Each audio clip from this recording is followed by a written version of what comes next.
দর্শক, দক্ষিণ আফ্রিকার কেপটাউন থেকে আপনাদের স্বাগত জানাচ্ছি। আমি ফারুক আস্তানা।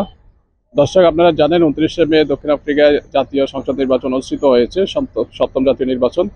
এই নির্বাচনে গত 30 বছর ক্ষমতায় থাকা এএনসি, নেলসন ম্যান্ডেলার প্রতিষ্ঠিত দল, তারা একক সংখ্যাগরিষ্ঠতা পেতে ব্যর্থ হয়েছেন।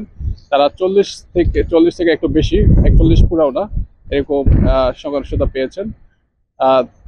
এএনসিকে কেন্দ্র করে দক্ষিণ আফ্রিকার জনগণের মধ্যে যে দীর্ঘদিনের ক্ষোভ জন্মেছিল, বিশেষ করে দুর্নীতি, বেকারত্ব, বিভিন্ন সমসাময়িক ইস্যুতে জনগণ এই দলটির উপর খুশি ছিল না, এবং শাসক শ্রেণীর মধ্যেও তাদের মধ্যে কোনো রকম উদ্বেগ বা উৎকণ্ঠা দেখা যায়নি।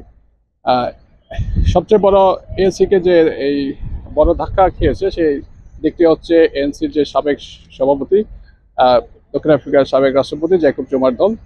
তিনি প্রথমবারের মতো দল গঠন করে একটি চমক দেখিয়েছেন। তিনি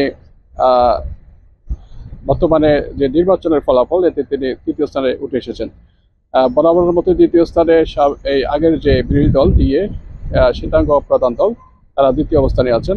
তৃতীয় অবস্থানে এমকে পার্টি, জ্যাকব জুমার দল, এবং চতুর্থ অবস্থানে আছেন ইকোনমিক ফ্রিডম ফাইটার নামে দলটি। দর্শক, এএনসির সাথে বর্তমানে চূড়ান্ত ফলাফল আসার পরে বিশেষ করে এমকে পার্টি এবং ইএফএফ এর সাথে জোট গঠন করা নিয়ে তাদের মধ্যে আলোচনা চলছে। তাদের মধ্যে বিভিন্ন দপ্তর এবং রাষ্ট্রীয় যে মন্ত্রী পরিষদ এবং প্রেসিডেন্সিয়াল বিভিন্ন পদ দিয়ে তাদের মধ্যে আলোচনা চলছে। দর্শক, আরো দু একদিন চূড়ান্ত সরকার কারা আসেন, কে কে কোন পদে আসেন, সেই বিষয়টি আর কিন্তু একদিন পর থেকেই স্পষ্ট হবে বলে আমরা জানতে পারছি। এখনো বিভিন্ন দল, বিশেষ করে এএনসি, এমকে পার্টি এবং ইএফএফ এর সাথে আলোচনা চলছে। দর্শক, জানিয়ে রেখে ভালো যে দক্ষিণ আফ্রিকার এই নির্বাচন বহির্বিশ্ব থেকে শুরু করে স্থানীয়দের মধ্যে ব্যাপক আলোচনা সৃষ্টি করেছিল যে এবার একটা পরিবর্তন আসতেছে।